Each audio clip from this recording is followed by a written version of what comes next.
folks at home might like this recipe, and they can go to our website and get all the directions for making all the things we're doing today, as well as these caramelized walnuts. So really chunky, yeah, right? I like them coarse. Okay, show me how easy this topping is. Convince me that this is so much easier than a pie. Well, pie crust is an intimidating thing for a lot of people. Absolutely. And I know it scares many people.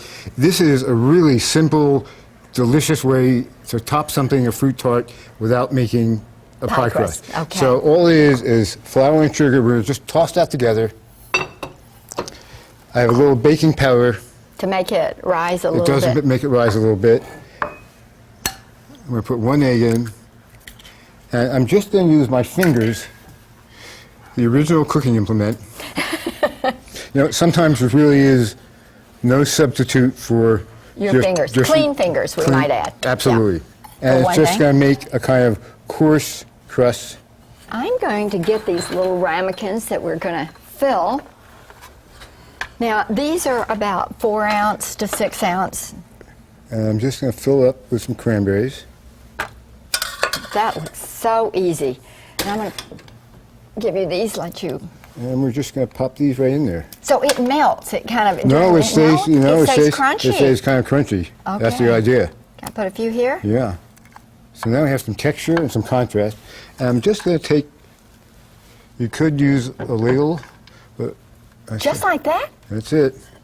I think this would be a fabulous dessert all fall when the cranberries are in. And you can get cranberries pretty much right through Christmas, really. After that, they don't kind of run out. But for a few months in the fall, this is a great dessert. Okay. So these are going to bake at what temperature? About 350 for maybe 10, 12 minutes. And that's going to puff up a little bit? It's going to puff up a little, but we're going to do one thing first before we put it in the oven. I'm just going to take a spoon and just have a little bit of melted butter. And that'll give it a little golden hue. It sure will. So if we had made a pie crust, we'd still be rolling out the And dough. we'd be waiting for it to get chilled down. Yeah. So these go in the oven? They do. They're ready to roll. And while these are cooking, I know Michael Quinlan has some great wine choices for the menu we prepared. Oh, Michael, I am so excited about these cranberry cobblers. So appreciative of your choosing this recipe. Those are glorious. That's the right word for them. Thank you. They look great. And I hear some noise over there. What are you doing with that lamb scallopini? Well, we're just finishing off the pieces of meat we pounded, and I sauteed them on one side. I'm just going to flip them over, and this does not take a long time to cook. Once they're pounded, they're going to take maybe 2 to 3 minutes on each side. I want to get them a little bit browned.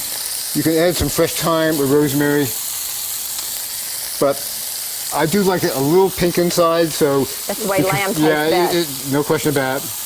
I'm going to let this cook just for another minute, and then I'm going to add a little bit of shallot into this pan. To give that sauce some flavor. Really going to add some flavor here. So now, I'm going to take this baba ganoush. I just want to warm this up really. It's the accompaniment and sauce to this lamb. And normally that would be served just room temperature, right? Yes, often it is. And this way all those juices are going to go in it? From the pan, from Absolutely, the meat? it's got that shallot. Okay. And we're going to put the sauce on the bottom because we really want to highlight the meat. That is really, really a beautiful dish. What about our soup? Well, I'm just going to finish this with A little bit of greens, a little parsley, or it could be thyme or what have you. Okay. The last step is this, in the soup, we're going to add 2 more ingredients for a little extra flavor. Okay. I have some cream sherry and I have some soy sauce, and that's going to go in here. At the very last minute, right before you serve it. And it's going to add another whole dimension to this. Just going to stir this around. So what we have here is really a light meal because I'm going to give you that. the broth from the mushroom soup is hearty, but there's no cream in this, and it's not thick and gunky. No, it certainly doesn't resemble that soup from my childhood. And we're going to add a little bit of chopped scallions. So we have a nice woody broth with local Berkshire mushrooms, a locally raised lamb scallopini, and Bay State cranberry for dessert, and a little vanilla ice cream would be very welcome there. Well, I just want to tell you how much we appreciate your coming on the menu. You've presented us with such beautiful food done with local ingredients. So I'd like to toast you, Castle Street, and your new book. And to you too. On the Menu is brought to you by the members of WGBY.